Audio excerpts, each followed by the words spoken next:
I worked for Roths. I've got some questionable influences that made me an artist. Comic books, pornography, B-movies, biker art. These aren't the things that are encouraged or recognized in the art world. But I do have a formal art education. I did go to art school. But the things that stood out in my mind were the things that weren't accepted. Like the B-movie posters, sensational, overdone stuff. The girls with the big tits and the silly stuff that I really love. So I had a hard time in art school, and I got out of art school and finally found Roths. See? But I'm really a painter. I paint oil paintings. That's my life. See? But there's no surrealist movement. That died 40 years ago, 50 years ago. See? So I'm alone. So I get involved with Zap Comics with Robert Crumb, see, being a comic book artist. And I run into these other artists, Crumb and Rick Griffin and S. Clay Wilson, these other artists in the same boat as I am. They had bad influences, but couldn't fit in the real art world. So underground comics got really famous. So to make underground comics, regular magazine distributors wouldn't touch them and comic book distributors wouldn't touch them. This was in the 60s and 70s. So underground comics formed a giant grapevine, a network of distribution on their own. And Last Gasp is probably the biggest. It survived it, and they still do Zap Comics. So Gilbert Shelton, that did Wonder Warthog, had a printing company called Rip-Off Press. And the name fit them because they wouldn't fucking pay you. But anyway, Gilbert Shelton says, I'd like to, this was in '79, he said, I'd like to do a book on your paintings. And at the time, the only time you could get an art book was like if you were doing a book on Matisse or Picasso or something. Art books weren't selling. So I couldn't go to a real publisher. And my work was too fucking weird for a real publisher, see. So Gilbert Shelton says, I'll publish a book of yours, but it's got to be half underground comics so we can distribute it through our network, see. So this is the very first use of the term lowbrow art from 1979, see. It's got my paintings in it, but half of it had to be comics, see. And this is the very first of this whole fucking culture. Of all the artists you know in this lowbrow shit, this is the first right here. It started right here, see. So the book did very, very well. So my second book was called Zombie Mystery Paintings, and by this time I'd got involved with punk rockers, see. So I had a peer group of young painters who were punk rockers, and I did a book called Zombie Mystery Paintings that had no comics in it. It was all paintings, and this was '86. So this is how the thing began, right there.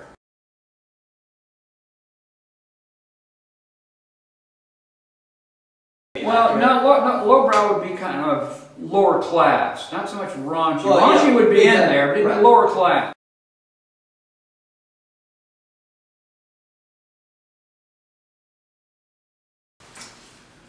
Before the Second World War, Paris was the art capital of the world. Okay?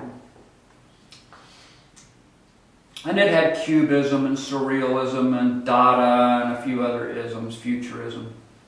That was the capital of the world for the culture of the world in art, Paris. Well, after World War II, and France couldn't get back on its feet, New York became the capital of the world, art world. And there was two art critics that kind of ran the show. And one of them was named Harold Goldberg, and the other one was named Clement Greenberg. And they came out with a form of art called abstract expressionism. And it was art that you couldn't figure things out, like Jackson Pollock dripping on canvases, see. And these two critics' platform was that art with recognizable images was for morons. That really advanced cultural people could appreciate the abstract. Well, what they basically said is that three-dimensional representation in paintings is a trick for idiots. And really sophisticated artwork is two-dimensional abstract expressionism. You know, sophisticated people can see the beauty in abstraction, see. So this dominated the art schools for 40 or 50 years. So anytime someone would come to art school and really start learning how to draw, they would classify him as an illustrator. See? So in the 60s, when I was going to art school, they'd say, well, you know, you're just an illustrator. You know, you're not really truly a painter, you're an illustrator. So this bullshit just dominated the art, not only in the United States, but Europe and everywhere else. I mean, Japan as well. There's this whole long period on about abstract art. You couldn't do realistic art or you're an illustrator. So when I was working with Ross and I got in with Zap Comics, I found other artists that were really capable draftsmen that had to be comic book artists because there was no place in the fine arts world for them. You understand? So one of the key points of coming out with Juxtaposed magazine and lowbrow art was the fact you could identify what the fuck you were looking at. That you use the language of representational art.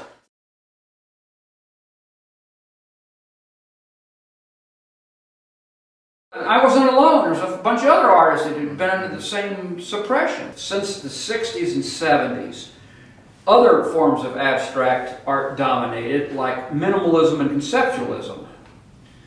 Now, conceptualism is like, I can just go out there and point to a tree and call that art. See? That's conceptualism. Okay?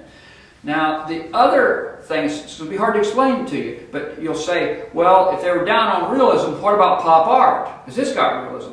But the pop art is always making fun of realism. See? It's always copying a soup can, or, you know, it's making fun of realism.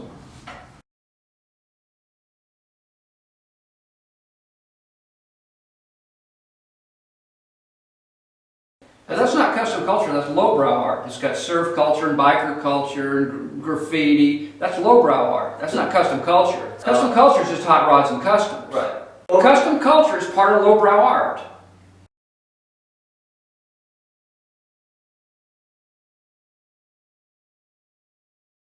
Yeah, that's lowbrow art, or part of custom culture. It's car related, automotive related. Tattoos is lowbrow, because it's not just related to cars.